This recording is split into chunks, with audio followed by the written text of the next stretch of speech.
imagen, por cierto, usted observa la esfera A, B y C. Las velocidades iniciales de A y B, como lo pueden observar, se indican en la figura. Las tres esferas llegan al origen simultáneamente y se unen. Inciso A. ¿Qué componentes X y Y debe tener la velocidad inicial de la esfera C si después del choque los tres objetos tienen una velocidad de 0.50 metros por segundo en la dirección de más X? Inciso B. Si C tiene la velocidad obtenida en el inciso A, o sea, la anterior que vamos a obtener, ¿cuál es el cambio en la energía cinética del sistema de las tres esferas como resultado del choque? No sé si podemos observar que finalmente, ¿verdad?, nos están hablando de lo que sería un choque totalmente inelástico, porque tengo estas tres esferas, van a llegar aquí, se van a unir simultáneamente y me dicen que llevan una velocidad igual a esta, o sea que quedan como una masa compuesta, por decirlo de esa manera. Entonces vamos a identificar los datos, a ver si hemos comprendido, ¿verdad? Nos dieron las masas de las tres esferas y me dijeron que las velocidades iniciales de A y B las puedo ver en la figura. Recordemos cómo nosotros identificamos. En este caso tengo A, B y C, ¿verdad? Así que es importante identificar, por ejemplo, aquí identifico si me voy a la esfera A, puedo observar que esta va directamente solo en X, ¿de acuerdo? Claramente el plano ya me indica que voy a trabajar en dos dimensiones. Entonces aquí nada más va en la dirección en X totalmente, así que yo sé que la velocidad inicial que lleva A va en X, antes del choque, ¿verdad? Es de 1.50 metros por segundo. Estoy segura por el dibujo, ¿verdad? Y en la B, esta sí tiene una dirección, así que esta solamente es la magnitud de B. Entonces nada más la vamos a conocer como que la velocidad antes del choque que tiene la esfera B es 0.50 metros por segundo. Yo tendré que sacar la componente tanto en X como en Y que atribuye, o en este caso que cuando se genere, que aporta, ¿verdad?, al momento lineal. Entonces, en el inciso A me pregunta, la pregunta aquí es bien, como quien dice, ayuda de cierta manera para recordar, ¿verdad?, de nuevo, de que estamos trabajando con cantidades vectoriales, así que me dice que encuentre la componente X y Y, entonces, de lo que sería la velocidad de esta partícula, de lo que sería C, ¿sí? Y de un solo me dicen que la velocidad final, como es un choque totalmente inelástico, usted directamente le puede colocar solamente el 2, porque esa es la que corresponde a A, a B y a C, ¿de acuerdo? Y me dan la magnitud directamente, y de hecho me dicen que va en X. Aquí pudimos haber agregado solamente X, ¿sí? Es 0.50 metros por segundo. Y el inciso B me pide el cambio en la energía cinética. Recordar que como es un choque totalmente inelástico, pues la energía cinética no se conserva, ¿sí? Pero voy a encontrar la energía cinética al inicio, al final, como hemos hecho en los anteriores, y luego el cambio. Ok, entonces vamos a partir por conservación del momento. Usted decide en cuál. Por ejemplo, ahorita en la dimensión en X, nosotros sabemos que se cumple esto. Observe lo siguiente. Directamente sé que están estas tres, ¿verdad? Lo que serían los momentos de cada una de las esferas al inicio, antes del choque y después del choque. Después del choque yo sé que se comportan como un solo cuerpo, así que la velocidad correspondiente, ¿verdad? Esta solo va en X, por cierto, lo recuerdo. Quizás aquí pude haber colocado X para identificarla mejor. Así que la tomo en cuenta. ¿Qué cosas puedo hacer? Bueno, voy a despejar para lo que sería esa velocidad C1 en X, ¿de acuerdo? ¿Cuál va a ser la componente, verdad, en X que tiene esta velocidad de la esfera C? Se dan cuenta que conocemos todos las masas, conozco las velocidades iniciales, a excepción de esta, que es la que estoy buscando, y también creo que alguien pide admisión. ¿Me permiten? Ok.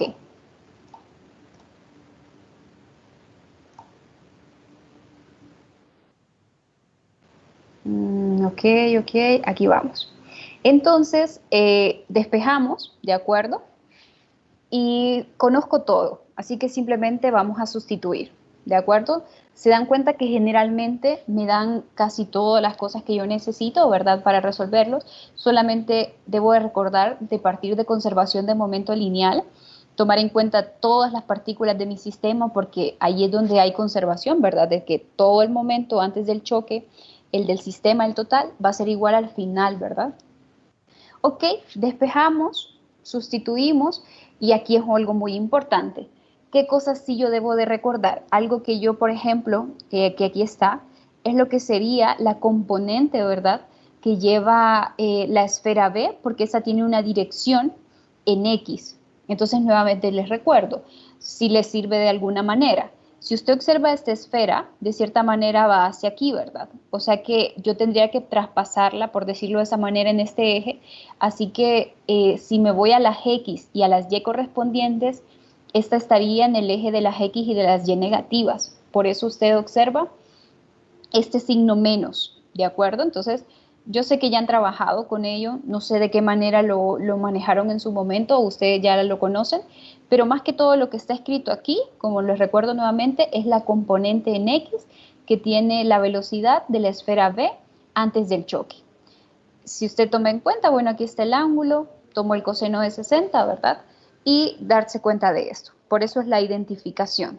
Ok, entonces yo obtengo lo que sería su componente en X, da este valor, y hago lo mismo ahora para Y. Entonces, ¿qué voy a hacer? Voy a hacer conservación del momento lineal en Y.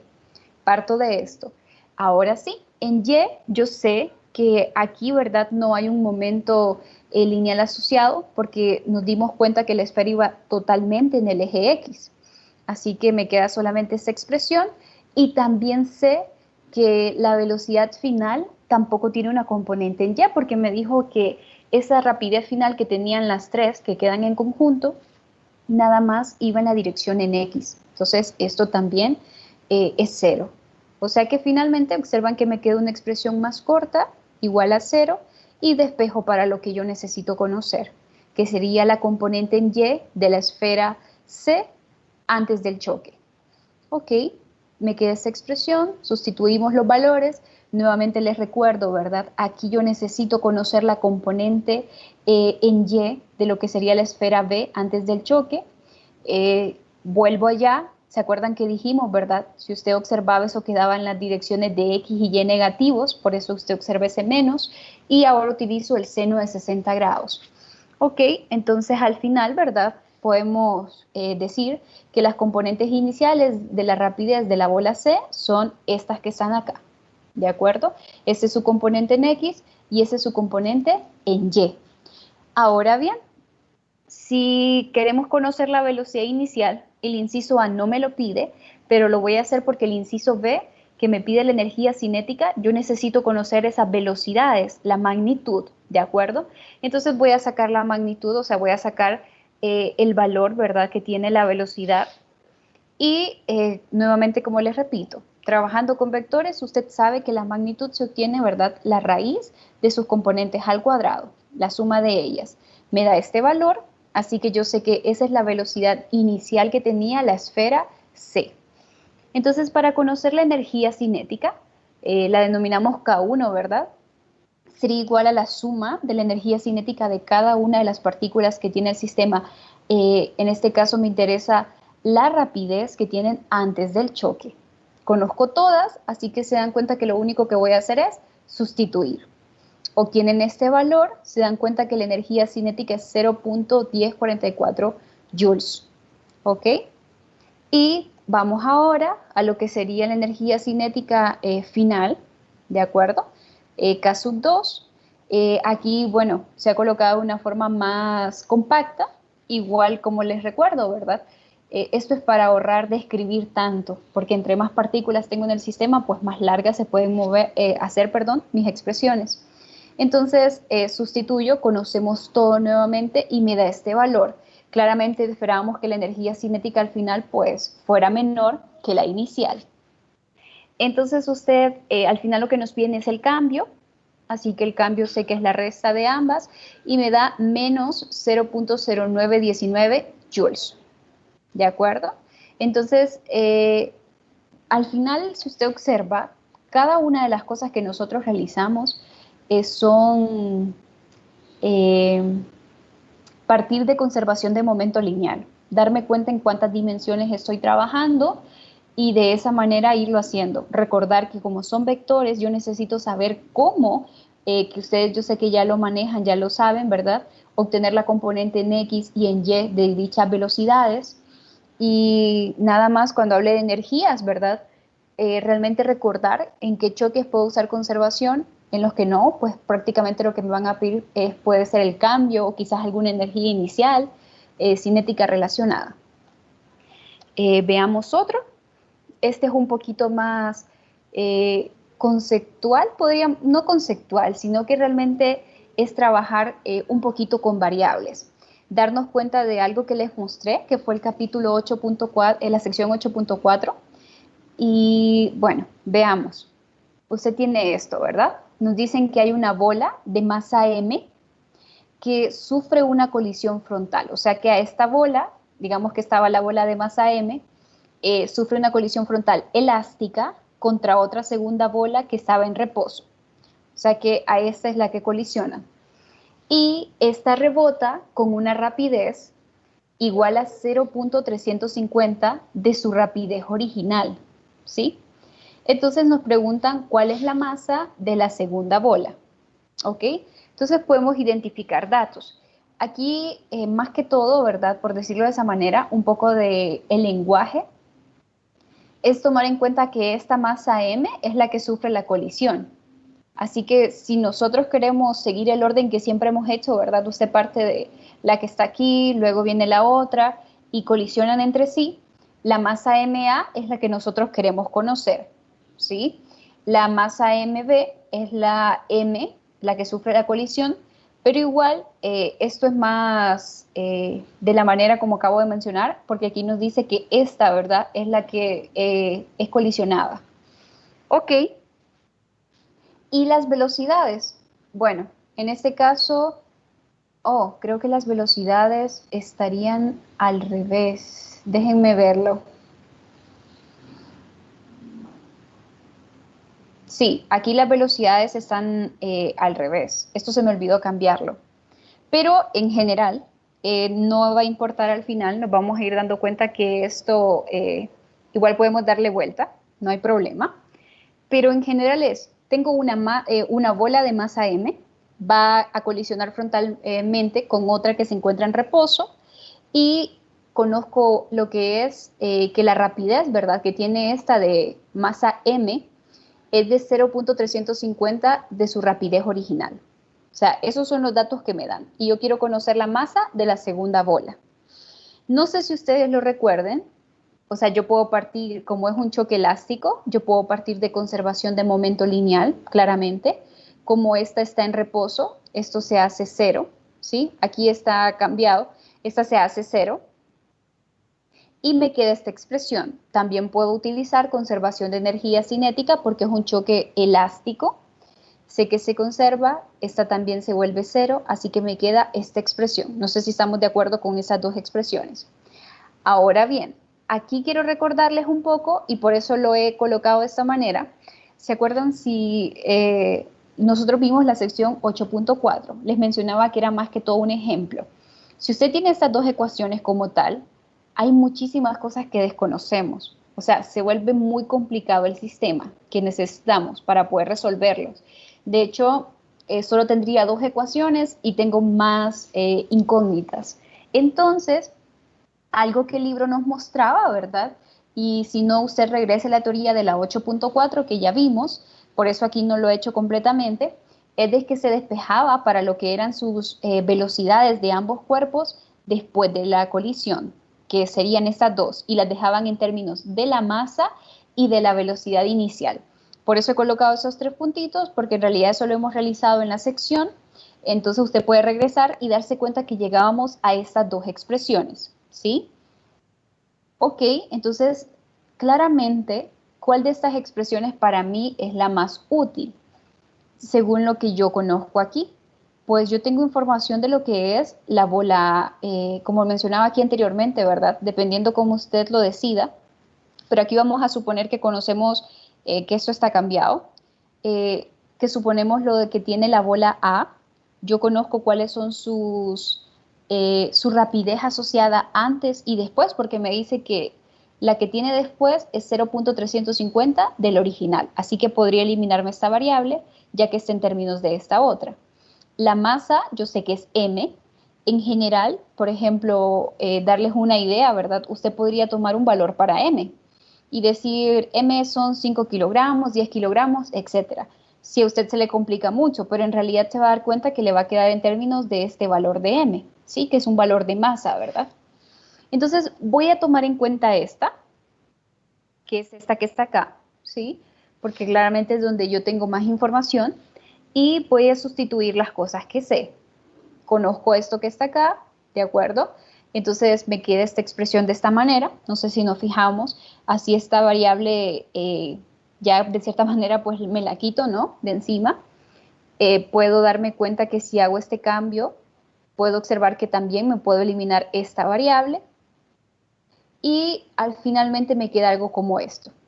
¿Ok? Usted puede continuar haciendo, darse cuenta de esto nada más es como quien dice, de esta expresión despeje para la masa que desea conocer. Entonces al final la masa A, ¿sí? Es igual a esto y entonces me queda que es igual a 2.0769 m, que m representa la masa que en este caso nos dijeron que la masa del cuerpo, ¿verdad? Era m. ¿Ok? Y claramente M sé que tiene unidades de kilogramos, unidades de masa en general. Y eso me va a proporcionar las unidades a esto que está aquí. Este ejercicio, nuevamente lo repito, más que todo es que nosotros siempre, ¿verdad? Partiendo de conservación, sabiendo cuál es el choque, yo voy a conocer estas relaciones. Yo sé que a veces se vuelve más complicado cuando uno prefiere que me den datos, o sea, prefiero que me hubieran dado el valor de esta rapidez, prefiero que me hubieran dado el valor de m, pero darme cuenta que al final pues yo puedo llegar a lo mismo y ver en cosas como esta, ¿verdad? Que es útil lo que vimos en esa sección 8.4, donde justamente decíamos que sí, en general si usted quiere resolver conservación del momento, lineal en un choque elástico, así también como lo que sería la conservación de la energía cinética y no conoce los datos, pues realmente las dos ecuaciones son bastante complicadas de resolver, ¿sí? Y por eso era que decíamos, bueno, consideremos que uno estaba en reposo. Y se acuerdan que como estaba en reposo, pues quitábamos ciertas variables que aún así ayudaba, pero había trabajito que hacer. Entonces, más que todo es recordar cosas como esas, ¿sí? Aquí voy a cambiar esa idea al inicio, que creo que se fue equivocada, lo que son los datos de la forma en que están escritos, pero al final, como les menciono, esos datos que son los únicos, ¿verdad? Que me dan la masa de la bola que sufre la colisión, me dicen la segunda bola que está en reposo, me mencionan cuál es la rapidez asociada y eso, ¿sí? Entonces, esos de los datos que sí que no me fijé. Entonces, bueno, con esa manera haríamos un ejercicio más para terminar lo que sería la sección de problemas relacionada a la sección 8.1 hasta la 8.4. ¿Ok? Entonces nos dicen, ¿verdad? La magnitud de la fuerza neta que se ejerce en la dirección X sobre una partícula de 2.5 kilogramos varía en el tiempo como se muestra en esta figura. Ok, entonces dicen, esa es la magnitud de la fuerza, ¿verdad? Esto que estoy observando acá. La partícula tiene esta masa y esa fuerza varía en el tiempo como se observa. O sea que estoy hablando de fuerzas variables, ¿de acuerdo? Encuentre, inciso A, el impulso de la fuerza, inciso B, la velocidad final que logra la partícula si originalmente se encuentra en reposo, inciso C, su velocidad final si la velocidad original ahora es menos 2 metros por segundo y inciso D, la fuerza promedio ejercida sobre la partícula durante el intervalo de tiempo entre 0 y 5.0 segundos. Ok, colocamos nuestros datos, ¿sí? La masa, ¿verdad?, de la partícula es 2.5 kilogramos. Inciso A me pregunta el impulso, J. Inciso B me pregunta cuál es la velocidad final, o sea, la V2, ¿no? Y a la vez me dice que originalmente se encontraba en reposo. Inciso B me dice que ahora quiero otra vez conocer cuál sería la rapidez final pero ahora se inició con cierta velocidad, que es aquí menos 2 metros, ¿verdad? Aquí falta el menos 2 metros por segundo. E inciso D me pregunta cuál es la fuerza promedio, o sea, la fuerza media que ejerce la partícula durante este intervalo de tiempo, que claramente lo puedo observar igual en la imagen, va de 0 a 5. Siempre es muy importante que en las imágenes ustedes observen las unidades correspondientes, ¿verdad? Ok, entonces, número 1, darnos cuenta que esto que estoy observando aquí, igual como me lo dicen, la fuerza es variable, o sea, varía con el tiempo. O sea que si yo me estoy, por ejemplo, acá en 1, hay un cierto valor de la fuerza. Si estoy en 2, hay otro valor de la fuerza. Y así sucesivamente, o estoy en 1.5, etc. O sea que es dependiente, es una fuerza que varía con el tiempo. Ok, pero nosotros sabemos, en general, aquí quiero conocer el impulso de la fuerza, nosotros espero que nos recordemos de esta expresión. ¿Sí? Más que todo aquí lo que tenemos es el teorema del momento lineal del impulso, que en su momento que se dio la teoría, nosotros demostramos que este teorema funciona tanto, o sea, es válido tanto para fuerzas constantes como para fuerzas variables, ¿de acuerdo? Entonces, ¿se acuerdan que esa es la expresión cuando yo utilizaba fuerzas constantes? Luego la fuerza variable me di cuenta que es esto y también podía expresarlo como esto. En general, el momento es, el teorema del momento lineal e impulso representa todo esto que está acá. Aquí he colocado directamente en una dimensión, pues nada más vamos a, por decirlo de esa manera, voy a trabajar solamente en una, ¿verdad? No me lo dicen que es la dirección en X, por eso lo he colocado acá. Si ya hubieran más dimensiones, entonces ya necesito JY y etcétera, ¿sí? Ok, entonces, ¿qué expresión de esas que está acá yo puedo utilizar para conocer ese impulso de la fuerza? Claramente yo no conozco lo que es hasta el inciso A, ¿verdad? No conozco lo que es la rapidez. Por ejemplo, usted podría decir, bueno, voy a usar la masa por su rapidez antes y después. No, no puede hacerlo porque de hecho se da cuenta que tanto el B como el C, pues esos valores cambian. Luego, obviamente, los momentos no los conoce. De hecho, la fuerza media me la están pidiendo, así que llego a esta expresión que está acá. Y esta expresión que está aquí, ¿verdad? Que es la integral de un T1 a un T2 de lo que sería la fuerza neta que actúa por ese diferencial de tiempo, se traduce como área bajo la curva. Recordar entonces ese significado tan ¿cómo decirlo? Que lo conocemos tanto, ¿no? Entonces, recordarlo justo en ese momento que va a ser el que me va a servir a poder conocer lo que va a ser, lo que es el impulso de la fuerza. Entonces, algo muy importante, usted me dirá, bueno, esto que está aquí, ¿verdad? Tengo un trapecio y ¿cómo obtengo, verdad? Usted está en este problema o está en el examen y es cómo puedo obtener lo que es el área bajo la curva. Si lo toma como tal, nos damos cuenta que realmente ni yo en ese instante, ¿verdad? Recuerdo lo que es el área del trapecio, pero si nosotros podemos dividir lo que sería en figuras geométricas que sí podemos conocer sus áreas más fácilmente. Entonces, por ejemplo, vamos a utilizar esto. Usted observa que aquí yo puedo generar un triángulo, aquí un rectángulo y aquí otro triángulo. Y yo sé que esas áreas pues sí ya las manejamos, ¿verdad? El área de un triángulo, de un rectángulo, esas sí ya estamos más asociados. Entonces vamos a partir de esto. Aquí, por ser, disculpo con estas palabras, el teclado, realmente el idioma porque sé en inglés me lo cambia. Entonces por eso es que esas palabras se ven así. Eh, Aquí yo lo voy a hacer como quien dice en detalle, para que usted vea y en general no se vaya a confundir. Usted puede generarlo de un solo, hacer la suma de las áreas, ¿verdad? Y directamente decir cuánto es el valor del impulso. Pero aquí está como en detalle qué es lo que se hace. O sea, al final el impulso sería la suma, ¿verdad? De estas tres integrales en esos distintos intervalos. Entonces, en el axo de 0 a 2, lo que yo observo es que tengo un triángulo. ¿Qué necesito conocer de un triángulo? Es un medio de la base por la altura. La base, ¿verdad? Es ese cambio que hay en tiempo, que son 2 segundos, y la altura que representa la fuerza, la componente de la fuerza en X, que en este caso son 4 newtons. Estos valores están de la imagen anterior. Entonces, simplemente sé que este integral, ¿verdad? Que es esta parte de aquí, si lo hago como el área, va a ser un medio de la base. Voy a utilizar otra cosa importante, estoy utilizando lo que son sus unidades correspondientes, ¿verdad? Y darme cuenta que obtengo al final unidades de impulso. Por los 4 newtons me da 4 newtons por metro. Hago lo mismo, ahora voy con esta, ¿verdad? En el lapso de 2 a 3 segundos tenemos un rectángulo, que es este. ¿Cuál es lo que sería su base? Delta T es igual a 1 segundo, y lo que sería su altura, que es la fuerza, la componente en X de la fuerza, que son los 4 newtons. Así que al final, este integral que está aquí, ¿verdad? Sería 1 segundo por los 4 newtons, me da 4 newtons. No sé por qué razón siempre coloco metros. Aquí Dios mío. Esas cosas las voy, qué bueno que me voy dando cuenta, igual esas cosas van a estar cambiadas.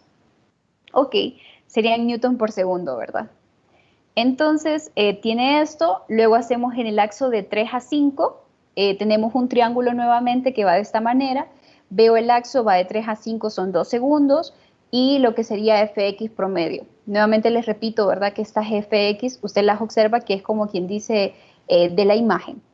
Y pues lo realizo, me da 4 newtons, aquí serían por segundo, y al final lo que se va a hacer el momento, ¿verdad? Perdón, el impulso total sería la suma de esas tres, ¿verdad?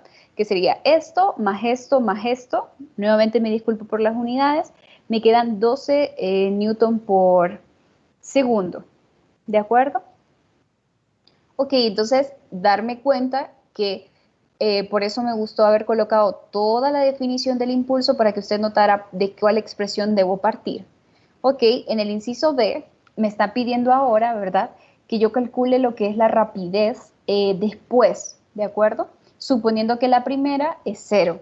Entonces voy otra vez al teorema del momento lineal y el impulso, y ahora voy a utilizar esta expresión que está acá, igual al momento en X. Sé que este tiene este valor, es igual a esto que está acá, ¿verdad? Así que sé que la parte del reposo, eso me lo dice el inciso B, y simplemente voy a despejar. Me queda esta expresión, nuevamente aquí ahí está ese error, de acuerdo, aquí van sobre segundos, y de hecho si usted lo ve, ¿verdad? Newton son kilogramos por metro sobre segundos. Se me van a cancelar, así que solamente me va a quedar lo que van a ser metros por segundo.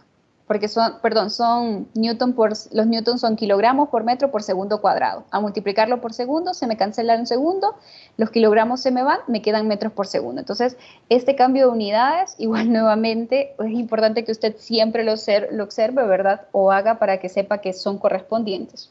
Aquí fue un error de typeo.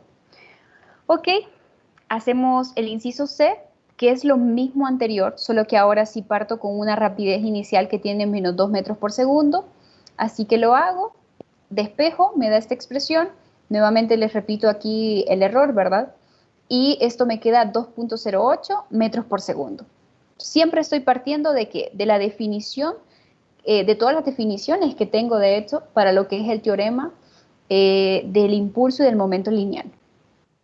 Ok, y el inciso D me pide la fuerza media, así que vuelvo otra vez a la misma definición, solo que ahora voy a utilizar esta que está aquí igual a esto de acá, ¿verdad?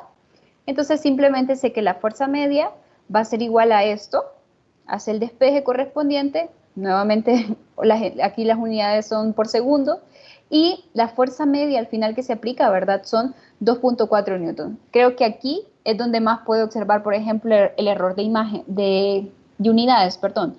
Aquí son newton por, si fueran metros, ¿verdad? Se da cuenta que me quedarían newton por metro sobre segundos. Y yo sé que la fuerza como tal tiene unidades de newtons, así que sé que está mal. Pero como se ve que esto es newton por segundo, ahora sí tiene sentido y solo me quedan newtons. No sé si lo puedo observar. Ok, entonces en general, este sería ya, como les mencionaba anteriormente, ¿verdad? El último ejercicio relacionado a estas secciones de la 8.1 a la 8.4. No sé si alguien tiene alguna pregunta al respecto sobre ellos. Recordarles, ¿verdad? Aquí nada más voy a cambiar eso de las unidades, que no me fijé. Realmente sí lo puse acá. pero luego de dónde me saqué el metro a saber. Entonces, sí, eso se lo voy a cambiar para que el momento que usted lo lea, lo sepa. Pero sí espero que hayan visto, ¿verdad? Por qué razón mencionaba que eso tenía un error. Ok, vamos a iniciar con la última sección. Esta es la sección 8.5. Si no me equivoco, hasta aquí terminaríamos con lo que es el contenido de lo que entra para su segundo examen parcial. Bueno, en realidad, perdón, son las pruebas, ¿verdad? Que se realizan. Y entonces ya esa prueba que usted va a realizar, que se llamaría la prueba principal 2, esa prueba principal, el contenido llega hasta esta sección, la 8.5, ¿de acuerdo? Ok, entonces la sección 8.5, que es la definición de centro de masa. La idea es que el día de mañana estemos realizando ejercicios de esta sección y con eso estaríamos culminando, ¿verdad? Lo que usted necesita saber para su prueba principal 2. Ok, entonces para conocer lo que es la definición del centro de masa, vamos a partir de que vamos a suponer, ¿verdad? Que tenemos un sistema de varias partículas. En este caso, mis partículas tienen distintas masas. Ok, M1, M2, M3, etcétera. Cuantas masas hayan, ¿ok? Y a cada partícula hay una coordenada que está asociada a ella, o sea, de su ubicación. Entonces, por ejemplo, la masa M1 tiene una ubicación X1, Y1, ¿sí? Trabajando en dos dimensiones. La masa M2 tendría una ubicación X2, Y2. Y así sucesivamente cuantas más partículas hayan. Por ejemplo, si hubiera una M3, sería que sus coordenadas serían X3, Y3. Entonces, vamos a introducir este concepto de centro de masa de un sistema como el punto que va a tener esas coordenadas, X del centro de masa y Y del centro de masa. ¿Sí?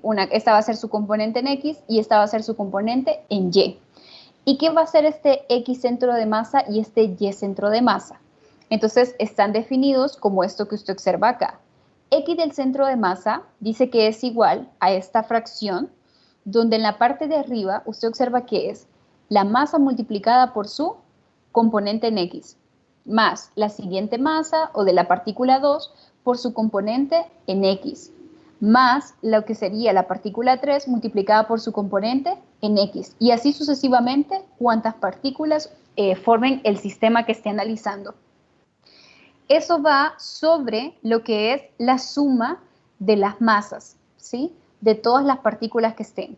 Entonces, finalmente, usted lo puede ver como esta expresión de acá, ¿verdad? Como una sumatoria en I de las masas de M sub I por X sub I, ¿de acuerdo? O sea, lo que sería la sumatoria de la masa por su componente correspondiente en X. Y vamos a llamar Y del centro de masa de la misma manera, solo que ahora es la masa multiplicada por su componente en Y, más la masa multiplicada por su componente en Y más la siguiente, dependiendo cuántas partículas formen mi sistema. Y pues de igual manera que lo anterior, yo puedo venir, ¿verdad? Y simplificar esto de esta manera. Colocar la sumatoria en I de M sub I, Y sub I sobre la sumatoria de las masas. ¿De acuerdo? Ahora bien, estas dos expresiones, como dijimos, X del centro de masa sería la componente en X de lo que llamamos centro de masa, y Y en centro de masa sería la componente en Y de mi centro de masa, definiendo de esta manera, ¿verdad? Nosotros podríamos expresar lo que es el vector de posición, no sé si lo recordamos, ¿verdad? Que como el vector de posición para el centro de masa lo vamos a llamar R, que obviamente como dice su nombre, ¿verdad? Es un vector, del centro de masa va a estar definido de acuerdo a lo que serían los vectores de posición de cada una de esas partículas, ¿sí? Entonces, en vez de escribir, ¿verdad? Esto que tengo acá, si lo hago en términos del vector de posición, entonces tengo que R, el vector de posición del centro de masa, va a ser igual a la masa multiplicada por su vector de posición correspondiente, más la masa de la partícula por su vector correspondiente. Eso es de la partícula 2, partícula 3, etc. Siempre dividido sobre la sumatoria de todas las masas. Al final esto es igual a esta expresión, la sumatoria en I de M sub I por R sub I de cada uno, ¿de acuerdo? Entonces me queda esta expresión, no sé si pueden observar que sería como quien dice una expresión más compacta de estas dos anteriores, ¿de acuerdo? En términos estadísticos, algo muy importante que el libro menciona para que usted pueda asimilar este concepto más fácil, es como que estuviera encontrando la posición media, ¿verdad?, ponderada de la masa de las partículas, o sea, donde hay más, como que usted tuviera un montón de partículas regadas y usted quisiera saber dónde hay más concentración de masa, ¿sí?, por decirlo de esa manera. Entonces, usted busca esa posición media donde se encuentra esa la mayor cantidad. Y eso es lo que realiza el centro de masa. De manera estadística está un poco también asociado cuando usted saca, ¿verdad?, los promedios en las clases habituales que está llevando ahora, por ejemplo, como lo hace la universidad, cuando usted tiene ese promedio al final de cada periodo, o su promedio de promoción, ¿verdad? Algo muy importante y que no vaya a escapar, al final aquí ustedes en general en el curso pues no lo van a utilizar, pero si se dan cuenta, bueno, hablo de sumatorias, o sea, de una manera discreta. Pero en el caso cuando hablo de un cuerpo sólido, o sea, ya algo más compacto, por decirlo de esa forma, ¿no? Ya tuviera que, no sé, como lo especifica aquí, como dice, ¿verdad? Al menos al nivel macro, nosotros miramos una distribución continua, a eso me refiero en general cuando hablemos de un cuerpo sólido, de materia. Entonces, estas sumatorias que están aquí, ¿verdad? Obviamente ya no me funcionarían, sino que eso se tendría que convertir en integrales para poder realizarlo. Esto más como un dato, que usted lo sepa, cómo trabajar, ya si tengo una distribución continua de lo que estoy analizando, pero en general, como menciono nuevamente, se va a estar trabajando siempre con datos discretos. Ok, quería que observáramos de manera un poco rápida, ¿verdad?, lo que es este ejemplo que da el libro de texto, más que todo para darnos cuenta de qué manera usted puede obtener lo que sería ese X y Y centro de masa, ese concepto que acabamos de utilizar. Estas coordenadas, al final lo que me van a indicar es dónde se encuentra, como quien dice, concentrada la mayor cantidad de masa de cierto sistema. Entonces, por ejemplo, acá me dice de que muestra el modelo simple de la estructura de una molécula de agua. Nosotros sabemos que el agua, ¿verdad? Muchos le dicen H2O, o sea que tenemos dos átomos de hidrógeno, uno de oxígeno, y la separación entre el oxígeno y el hidrógeno nos dicen que es de este valor que está acá, la imagen no los presenta, o sea, aquí está el oxígeno, ve la O, ¿verdad? El oxígeno, y aquí tiene uno de hidrógeno y aquí tiene el otro de hidrógeno. La separación que hay de aquí a este se conoce como D y ya me la dan. Ahora bien, cada átomo de hidrógeno tiene esta masa que es un UMA y el del oxígeno es de 16 UMAs, ¿de acuerdo? Determine la posición del centro de masa. Aquí más que todo es para que usted se ambiente o sepamos. Se supone que en general lo que me va a decir el centro de masa es que me va a dar las coordenadas de la posición donde se encuentra la mayor cantidad de masa. Entonces, tal como lo dice aquí, en general cuando estoy viendo, ¿verdad?, dos átomos, en lo que nosotros llamamos núcleo es donde se concentra su mayor cantidad de masa. Así que de cierta manera espero que esté muy asociada a lo que sería esta parte de acá. Ok, en general usted se va a dar cuenta que aquí, ¿verdad? X del centro de masa, utilizo lo que ya anteriormente hemos llamado, dijimos que iba a ser la masa, como voy a pensar aquí, lo hace con el hidrógeno, ¿verdad? La masa del hidrógeno, que es un UMA, por lo que sería la distancia a la cual este se encuentra de lo que nosotros podríamos llamar origen. Obviamente hay que definir algo, ¿verdad? De dónde se parte. Entonces, la distancia que hay aquí, que es esta D, observan que también aquí en el dibujo me dan este ángulo de 105, aquí lo dividen, ¿verdad? Porque al final esto sería 52.5 y aquí 52.5.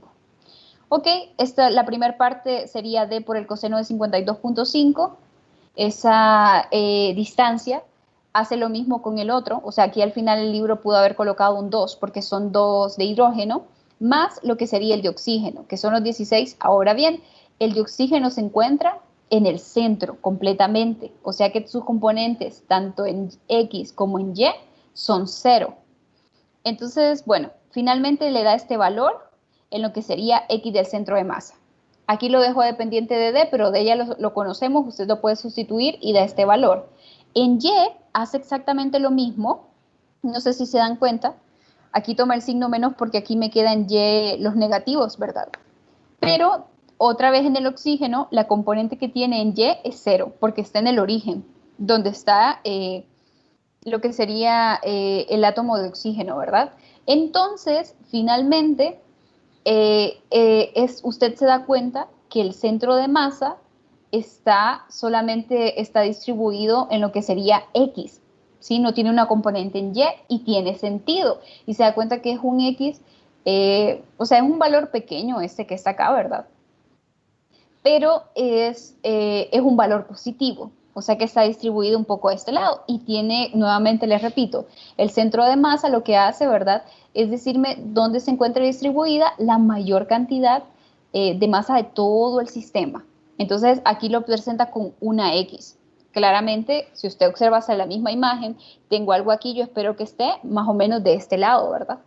Ok, esto es para darles una idea. Vamos a ver lo que es el movimiento del centro de masa. Más que todo es que, ok, imaginemos que quiero conocer lo que es la velocidad del centro de masa. Es para ir conociendo más expresiones. Vamos a ir relacionándolos con lo que es el momento lineal en su momento aquí. Entonces, voy a utilizar las mismas expresiones anteriores, que era X del centro de masa y Y del centro de masa. Si yo quisiera conocer la velocidad, yo tendría que derivar estas expresiones, ¿verdad? Respecto a qué? De manera temporal, ¿sí? Nosotros sabemos de que la velocidad sería la derivada de lo que es la posición respecto al tiempo. Entonces voy a hacer exactamente lo mismo. Y lo mismo con las otras expresiones de acá, porque yo, de la expresión del centro de masa, yo sé que era M1 por X1. Entonces también de esas mismas expresiones las voy a derivar temporalmente para obtener todo en términos de velocidades. Entonces, si hacemos eso, obviamente aquí me va a quedar lo que va a ser la componente en X de la velocidad del centro de masa, que sería esto, que sería la masa de la partícula 1 por lo que es la velocidad de la partícula 1 en X, más la masa de la partícula 2 por la velocidad en 2 en X, y así cuantas partículas hayan. Esto obviamente, como no hay dependencia, ¿verdad? Me queda la suma siempre de lo que son las masas de todo el sistema. Hago lo mismo en Y, o sea, la componente en Y de lo que es mi velocidad en el centro de masa es esta misma expresión, solo que ahora utilizo la componente en Y de la velocidad, ¿verdad? En cada caso, y estas ecuaciones, nuevamente, ¿verdad? Es equivalente si usted tiene lo que es la componente en X y en Y. Obviamente estamos hablando del vector de velocidad. Así que usted lo puede expresar como el vector, ¿verdad? Del centro de masa, o sea, la velocidad en el centro de masa va a ser igual a la masa de la partícula 1 por su velocidad correspondiente, más la masa de la partícula 2 por su velocidad correspondiente, etc. Esto es como quien dice de mi manera más completa, ¿ok? Tomando en cuenta las otras dos expresiones. Ahora bien, vamos a definir un nuevo término y es que la suma de estas masas que yo observo aquí las voy a denominar con una M mayúscula. La suma de las N cantidad de masa según las partículas que hayan en el sistema que se está analizando. Entonces, esa va a ser M mayúscula y le vamos a llamar masa total. Entonces, vamos a escribir esta expresión de arriba, mejor, imagínense que esto, ¿verdad? Ahora es M, lo voy a pasar a este lado, como que usted hubiese multiplicado y dividido M sobre M, entonces me queda esta expresión, la masa total multiplicada por la velocidad en el centro de masa es igual a lo que sería aquí, M1 por B1, que sería, si yo recuerdo los conceptos que hemos visto, esto sería el momento lineal relacionado a la partícula 1. Esto es el momento lineal relacionado a la partícula 2. Este es el momento lineal relacionado a la partícula 3 y así sucesivamente. Y toda la suma de esos momentos yo lo conozco con una P mayúscula, ¿verdad? Que esta P mayúscula es el momento lineal total, o sea, de todo el sistema. Y es justamente como yo he partido del centro de masa. Estoy analizando cada partícula para luego analizar por completo el sistema. Eso es lo que hace el centro de masa. O sea que usted tiene que esta expresión que está acá es igual a lo que sería, ¿verdad? El momento total, ¿sí? Entonces, la masa total multiplicada por lo que es la velocidad del centro de masa es igual al momento lineal total.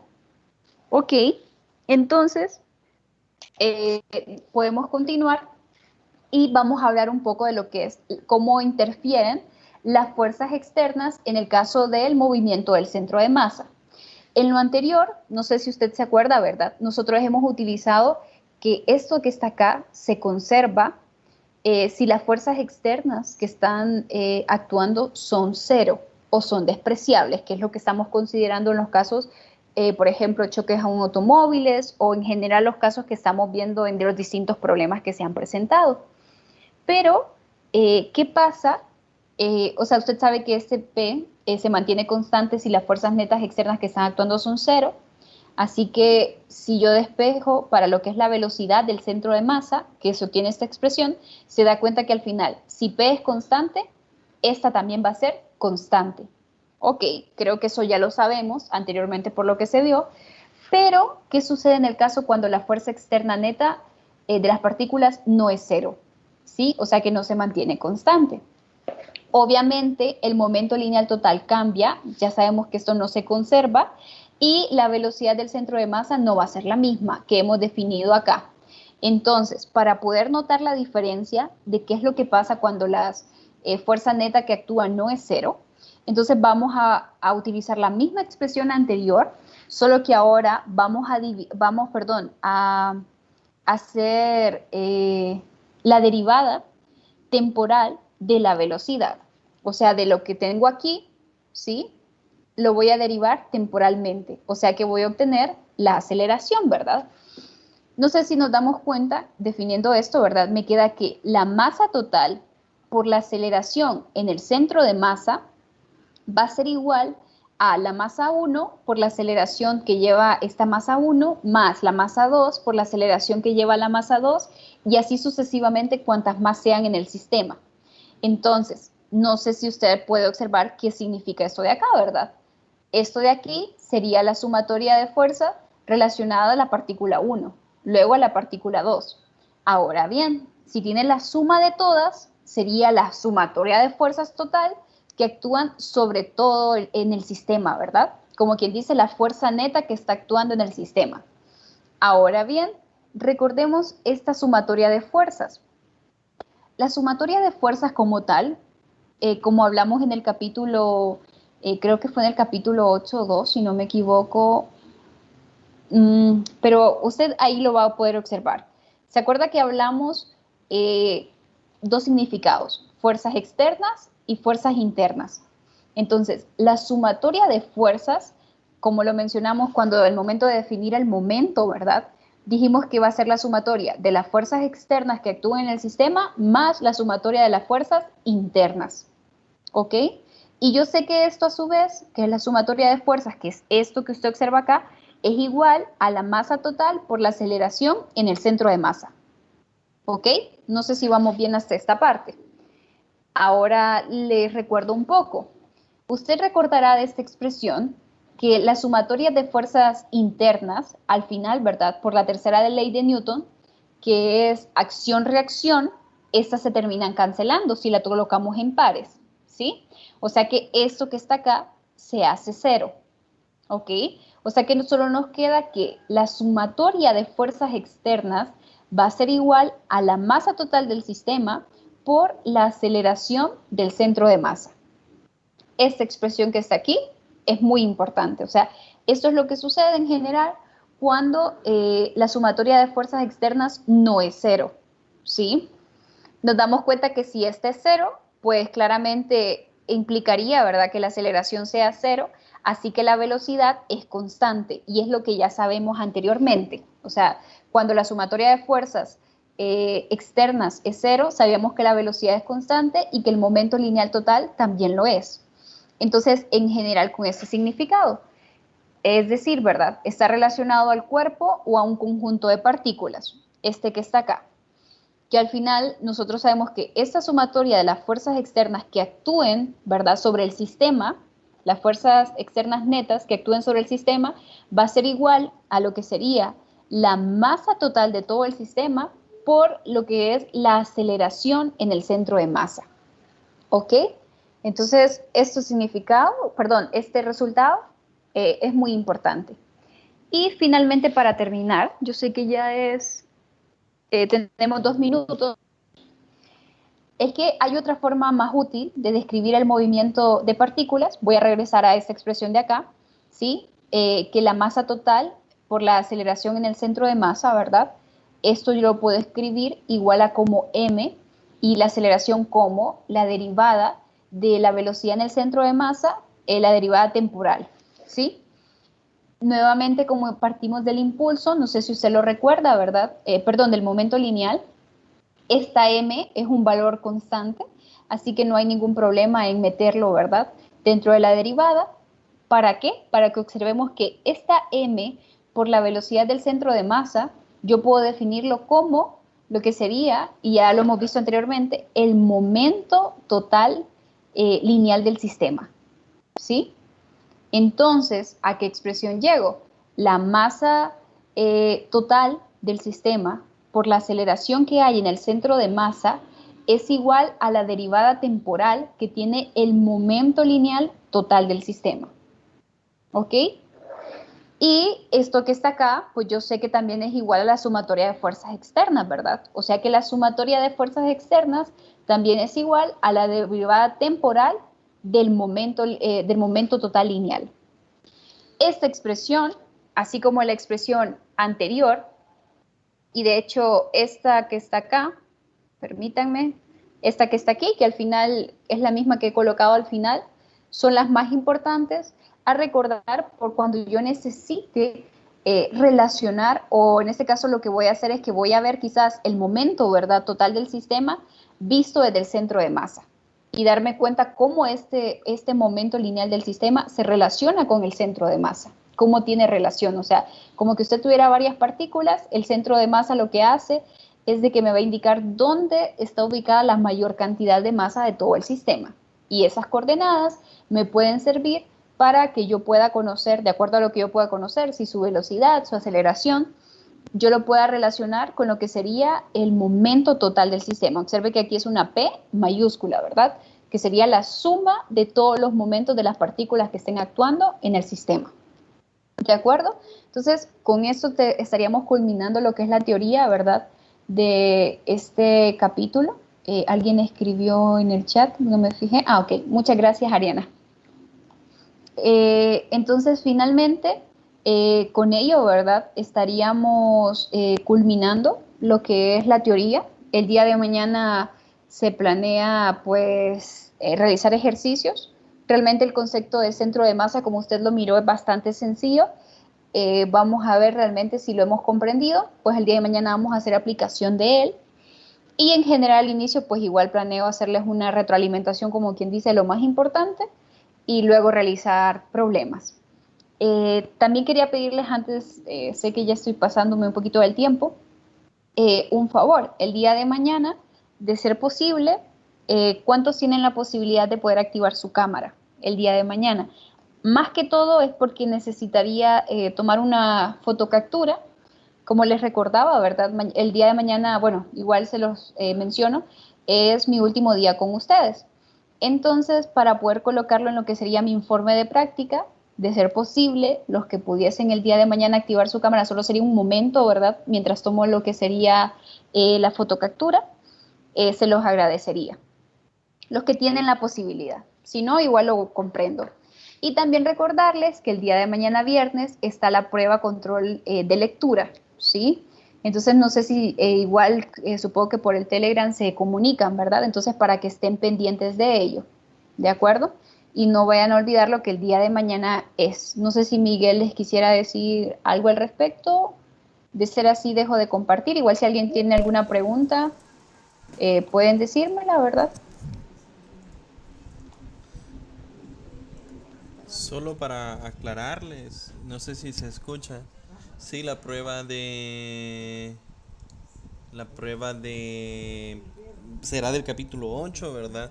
Ahorita nos acaban de mencionar que ya está subida en el campo virtual en el que nosotros tenemos pues conjunto con los otros maestros, de donde jalamos pues lo que es las preguntas, entonces ya solo me falta importarla ahorita en la noche, lo que es la prueba, y estaría siempre mañana para las 12, ¿verdad? De 12 a 12:40, exactamente las mismas instrucciones de siempre. Ahora, como siempre, ¿verdad? Yo sé que no todos pueden a las 12 y sí les recuerdo de que por favor, eh, en el caso de que no puedan, pues simplemente, y que ya me hayan presentado anteriormente la excusa, ¿verdad? Simplemente me lo recuerden, porque como les digo, no hay opción de que quede, de que se acuerde, ¿verdad? Exactamente a quienes les pongo los horarios especiales. Entonces me toca hacerlo manualmente en cada una de las pruebas, en cada uno de los exámenes, ¿verdad? Entonces, pues el día de mañana, bueno, el día de hoy en realidad estaría cambiando para los que me avisen. Igual, si a alguno se le pasa, ¿verdad? El día y hasta el viernes en la noche me puede recordar, siempre se los puedo reprogramar para el fin de semana, ¿verdad? No hay ningún problema. Siempre procurando, ¿verdad? Salvo casos excepcionales, ¿verdad? De que el día en el cual ustedes realicen su prueba esté dentro del fin de semana, por mucho, ¿verdad? Para que así después yo pueda habilitar la revisión y ustedes pueden ver sus notas desde ya.